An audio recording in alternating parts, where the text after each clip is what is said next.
Good afternoon. It's Tuesday, and I'm home.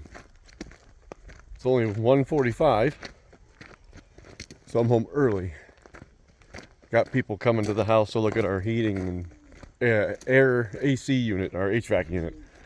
So they're not here yet, so I'm going to take the opportunity to actually get some more fence work done because, with the girls that are pregnant, they'll be due any time now. So we need to make sure the maternity ward is up and running. Hi, Ruger. Ruger says hello. So, as much as I'd like to do a bike ride and be a vegetable, unfortunately, I have to be a responsible maintenance worker for management and get this fence going. So, that's what we're going to do. We're going to be responsible and unpaid. Yay. So, let's do some fence start. Yay.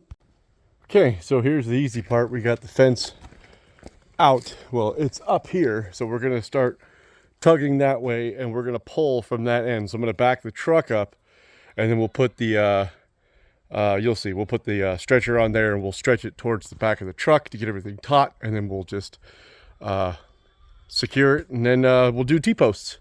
Hell, I might actually get this done today. No, I probably won't, but we'll see how far we can get at least. Okay, so I thought I would explain how a fence stretcher works because I know it sounds silly, but this is basically it. It's 2x4 with bolts in it and a piece of metal. This goes on one side of the fence, like so. Yep. And then the bolts come through the actual fence, and then this plate will get lined up with the bolts and locked in. And once it's locked in, these will get put in on the open spots, and that's where the chain will go to. And then the chain, I'm actually going to hook it up to the post that I have over here. The chain will go to a tension device, whether it be a come along or a ratchet strap or whatever you've got, and that will pull all the tension on the fence to make it nice and tight, and then we'll staple it down. So I'll show you what it looks like when it's all set up and all tight. Okay, so you can see here, I have the stretcher hooked up, I have the chain hooked up, and I have the come along hooked up. So as I pull tension on the come along, the tension on the fence will pull the entirety of it taut. So it's just a slow but steady process. If things get snagged, then I can go adjust it a little bit at a time. So as you can see, as I'm clicky clacking here, the fence is getting taut.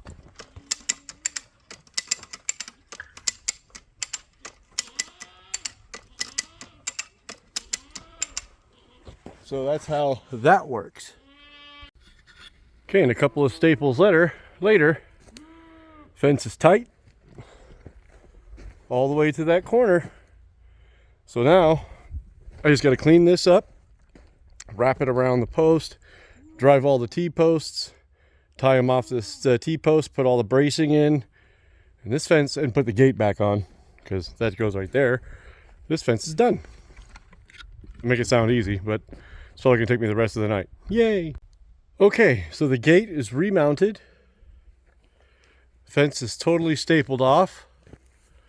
The brace posts are in on all of the woodies for the angles and everything. And the man gate down there, oops, walking on marble, sorry. This post is all angled and tight. The man gate here is secured as well. So the easy part is done. Now I have to pre-drive holes to put these T-posts in because of all the rocks that are in the way. So this is the part that's going to take the longest. Wish me luck. Just so you can see what it looks like.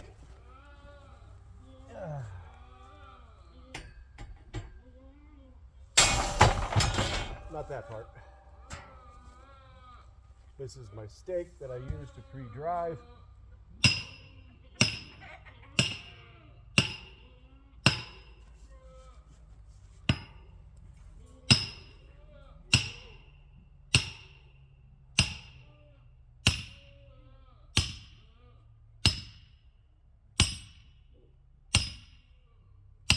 Now, see, if I try to do that with the T-post and immediately hit that freaking rock that's down there, that T-post wouldn't have gone nowhere. So now I gotta find another spot to put a T-post. This is where it gets fun.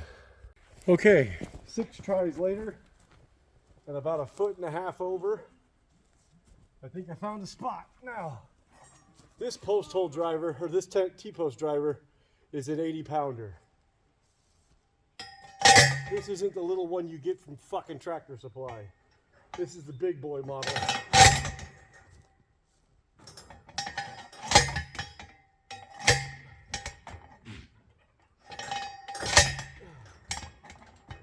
Maybe I didn't find a good spot.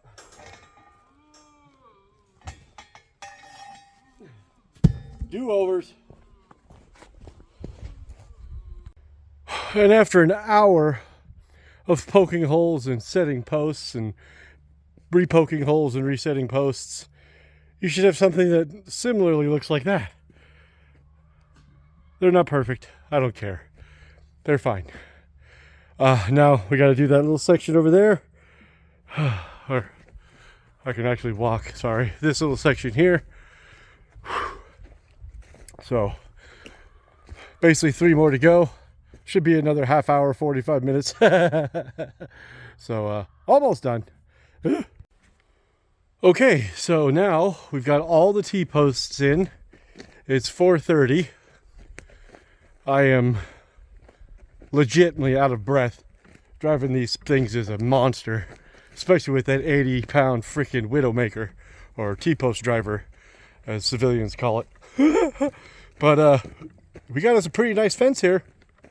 We're gonna go through and wire all the T-posts to the actual fence to secure it, and then this whole stretch will be done, and then I'll work on the middle portion here. That'll be next. Woo!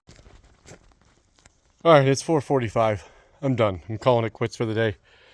This stretch of fence is done, so let's take a walk.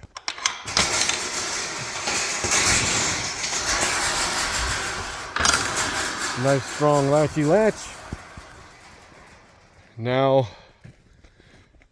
Ange can use the maternity ward again, but it's still just one pen because this is open still.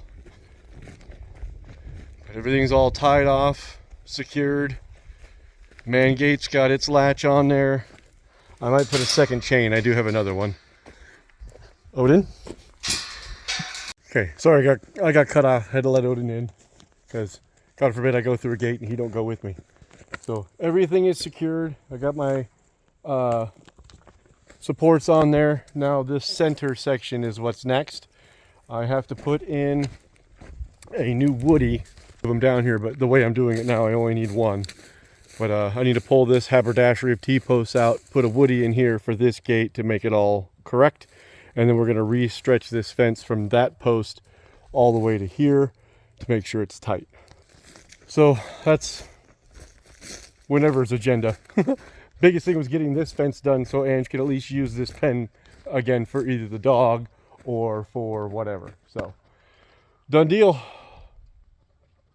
Now tomorrow is push day, so look forward to that. Okay, see you later.